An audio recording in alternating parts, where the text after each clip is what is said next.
You know, I was showing this little cursed trick here, but if you take a look at the parameters of these brand new drones in the trade section, you notice that it's not centered on these text, and the item itself is actually passing through the text.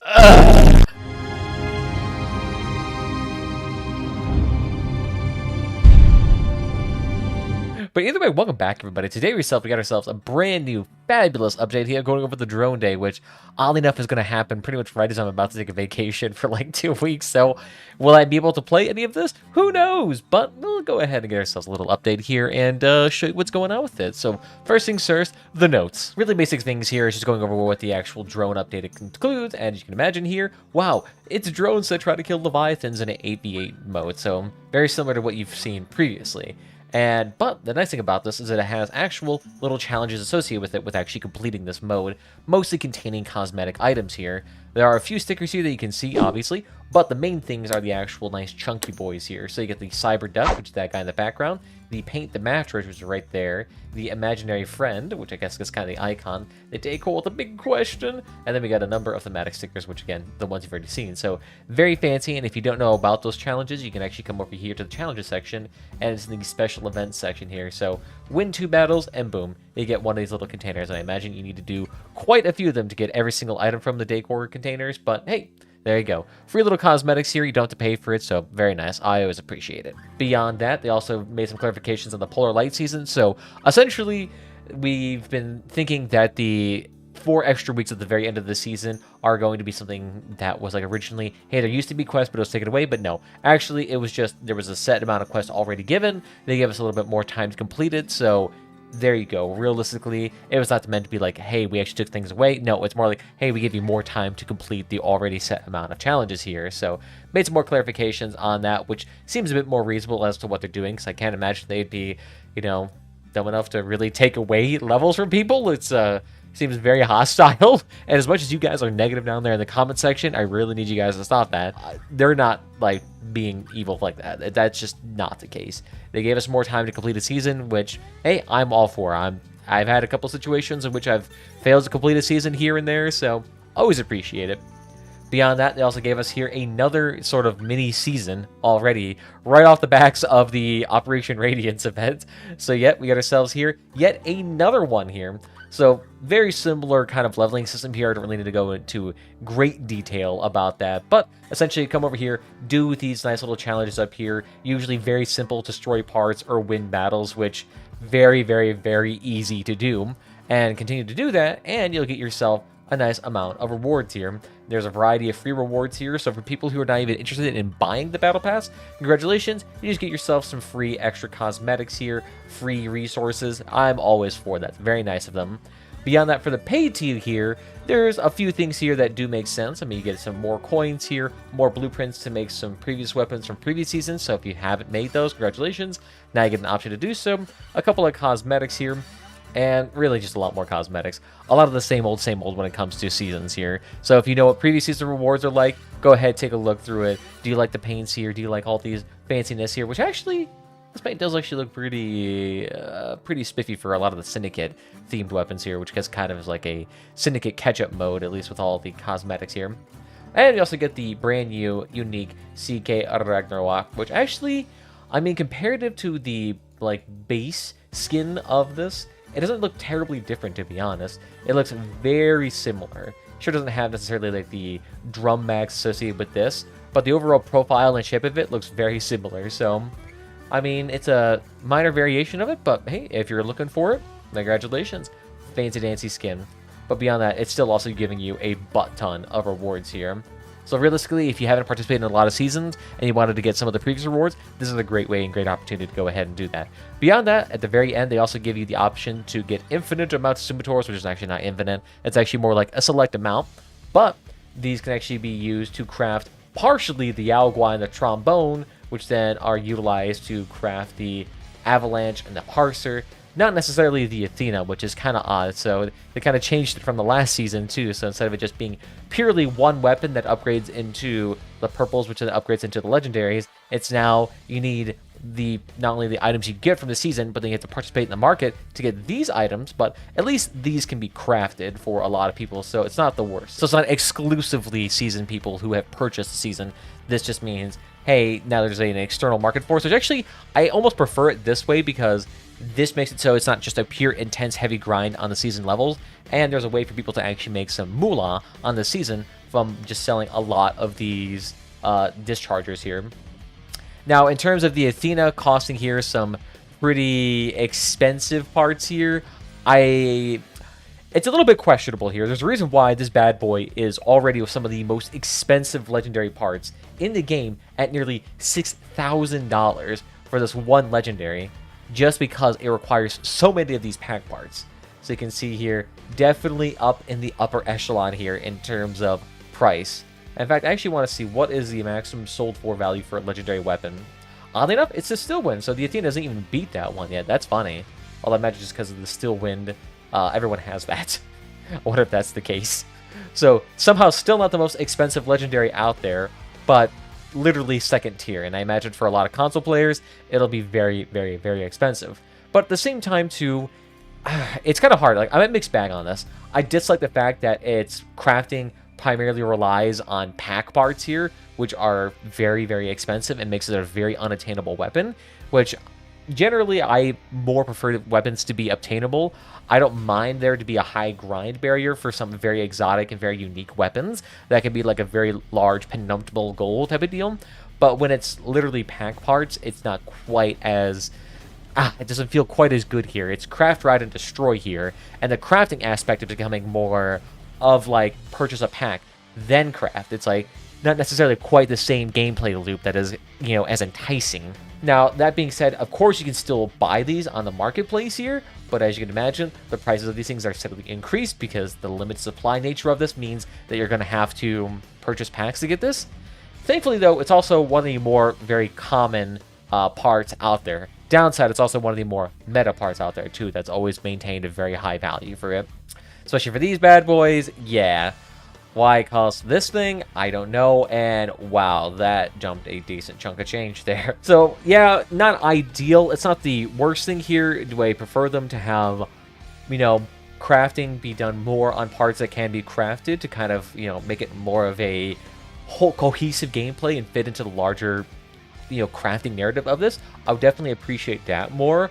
Is this the worst thing of it? No. Do you have to forcibly participate in this? No. This is not necessarily going to be a weapon that is going to be, oh, the absolute creme de la crop of it. As far as much as you people like to complain about this being, you know, extremely overpowered and will win you games, generally that is usually not going to be the case here. Unless there has been a absolutely just godly amount of winning streaks of these weapons, I really don't see that to be the case. A lot of time when you guys are complaining about there being weapons being overpowered, it may only be in like interpersonal circumstance here. Very rarely are weapons achieving 60, 70% or 80% win rates. It's usually around that 50% win rate. So yep, season has a little bit of quirks here that I am for and against here. But overall, would I say the season is a bad thing? Not necessarily. I actually still am very positive of these mini seasons here. There's still a great value for a lot of players. It gives a constant thing of something to do in it, and generally allows them to recycle in some old content. Now, is this kind of different than what I would ideally expect? Because in my ideal world, the previous Syndicate factions, the Founders factions, all these factions would become permanent factions that you could pay to participate in. That would be more or less my idealized monetization system.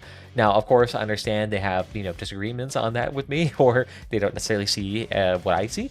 But that would be the thing that I would see that I would be very much for. But all I can do is just sit here and advocate for my point, and maybe they probably won't participate, but it seems like right now what's going to happen is that new seasons will come out containing old season materials that new players can get, you know, into because it'll allow them to get old stuff they never had access to, and old players can still utilize because it's still a great value when compared to a lot of these packs in the, you know, marketplace. But that's not actually everything in this season or this nice little post here, because there's a lot of things that actually changed with it. And again, new thing of the Athena here, I imagine if you're watching my videos, you probably already know what it looks like, how it operates. But essentially a laser revolver. You can sit here, shoot a couple of bursts, and then it reloads. And it's meant to be sort of like a precision overheating, damage-dealing weapon. And with 2 of these, you can actually do a fair bit amount of damage. So, very interesting weapon here.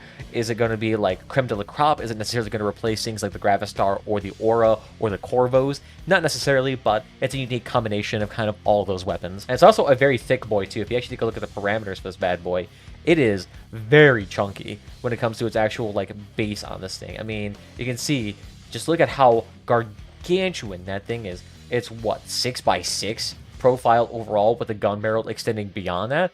So this is a very massive boy. Probably something similar in terms of size as, I'm guessing, the Cyclone, or maybe, well, the Mammoth is huge, but the Cyclone itself is also has that very large base just because of a very wide and expansive gun barrel system on this thing. So, not the largest weapon we've seen, but definitely on the larger side. Beyond that, they also made some minor changes to weekly challenges here. Go ahead and pause, take a look. I'm always for it, so yay. Beyond that, some new blueprints for AI vehicles between 3,500 and 4,000 power score. I'm always for that. I always like seeing new cars in PvP battles, so very bueno.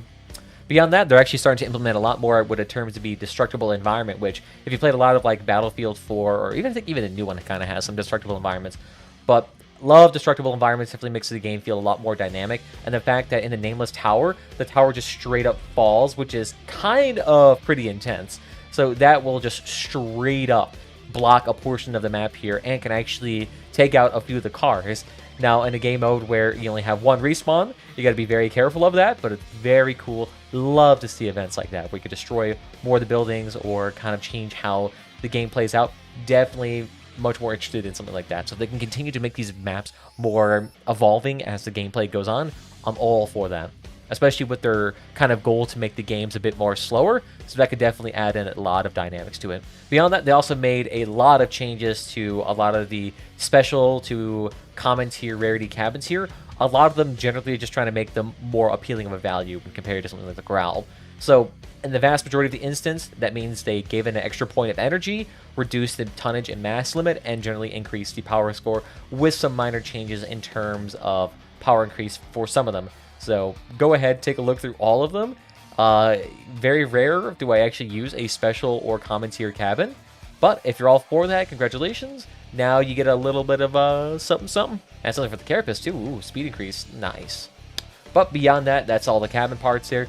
Those are kind of those things. So if you guys are messing around with the special rarity, congratulations. They became a bit more, I guess, in terms of a wider field of good parts to select from. Beyond that, the card deck has had its energy drain removed, which thankfully it actually makes it useful to now to actually put one onto your car.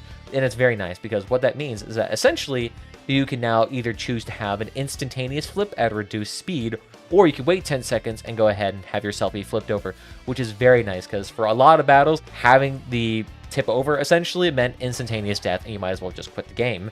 So for this will probably make the, penalty of rolling over not nearly as detrimental, but at least it'll also, it kind of makes the game feel a bit more fair in a way too, because there are a lot of situations in which I flip over because I get hit with a weird hitbox from like a projectile weapon that just sticks into a ground for my allies, or like drones or something like that. So definitely make it a lot less, I would say, overall damaging. Beyond that, oddly enough, the Avenger here got very strangely very nerfed because apparently it was performing way too effectively for a common rarity weapon. It's kind of funny seeing them actually being balance changes on common rarity weapons, because you almost don't think of them as being necessarily something that is unbalanced in a way, but I guess it was. Beyond that, some minor changes to the light generators, because apparently they did not have as good survivability when compared to the Thor, so a little bit of extra durability there. Will it change it much, having like an extra couple dozen points? Probably not, but hey, a few more shotgun shells, why not? Beyond that, big changes here to the ML200 here, allowing it to actually be mounted onto the front and back of the car, so really interesting looking. Now they can make like a 4-squadron, little spider build. Very cool looking here. I'm not quite sure if you want to do it in that type of configuration, because I imagine that'd make it very awkward to move around obstacles, but hey, cool. It's now an option. But beyond that, they've also changed the durability of that, and also kind of changed some mechanics as to how it walks. So I have to actually try this out myself to see how it actually performs. But to be fair, they've all been usually pretty good at using these builds, so I'm all for this. Although I'm curious how to see this actually affects like those one-legged builds, because there are a lot of people who like to use one-legged builds to see what the limitation can be for the ML200, so be very interested to see how that turns out. And beyond that, they just reduced the power penalty on big ramps, so go ahead, make yourselves at home with those. Beyond that, in anticipation of the changes with regards to spaced armor, they've increased the power score of the, I guess you'd say, hovers. Now, to be fair, this doesn't mean they're still going to be overpowered or anything. It just means that they're really effective at lower power scores. By elevating the power score, hopefully that can make them lift out of that category as much and make them less of a Seal Club-esque movement part, but we'll see how that turns out. Let me know if the hovers are still necessarily an issue in your game, or if you're just really just going to complain, which, feel free, go ahead. And you guys like to leave a lot of complaint comments. Beyond that, the Catalina cabin here has now been changed so that the common rarity weapons need a little bit more damage here to actually activate its perk, because for whatever reason, the Catalina has been very effective with common rarity weapons, which I'm not sure why you'd be doing that, but hey, if you're one of those people that like using, 15 cores on a build, I guess you gotta cry me a river. Beyond that, some minor changes with Tackler and how it classifies damage, and they made Avalanche less of a shotgun cannon here, which is kind of funny, because I can't imagine a lot of people just firing point blank, but considering its poor accuracy, I could see kind of it. And oh, this is funny. The Omamari here had a kind of issue here, where it could actually become a little bit more effective because the damage it received after absorbing damage from another part was further reduced by the Grizzly perk here. So I imagine if the Grizzly perk accidentally activated twice for the initial damage onto the weapon and then the initial damage to the Awamori after it absorbed it. So good thing on that to kind of prevent double tipping here and accidentally making weapons that are very, very, very kind of strong. And beyond that, the Annihilator here saw a pretty huge nerf in terms of its agility here. So it won't be able to be like an instantaneous get onto your car and make it very difficult to actually shoot off here for a lot of those cannon or other users, especially on consoles. I imagine this reducing on the speed and having extra durability here will probably actually make it a bit more easy to actually fire off here. So definitely interesting to see how that turns out. But it also has a damage increase of that too.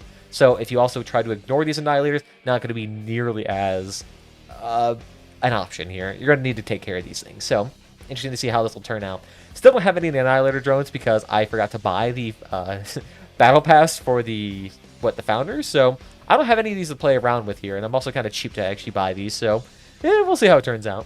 But beyond that, looks like there's just going to be a lot of kind of minor changes here with interface sounds and miscellaneous. But another thing is that your meat grinder now actually works as intended, so congratulations to the whole 5 of you who are actually using the meat grinder. Congratulations. Now you can deal damage to slightly larger parts, so really go ahead and go hog wild with that. But it looks like that's going to be pretty much all the updates here regarding the nice, lovely, I don't know why, Dronepocalypse update. I don't know why I was completely forgetting about that for a hot second here. So what do you guys think about the Dronepocalypse update? Is it great? Yay or nay? Leave your thoughts and comments down below here.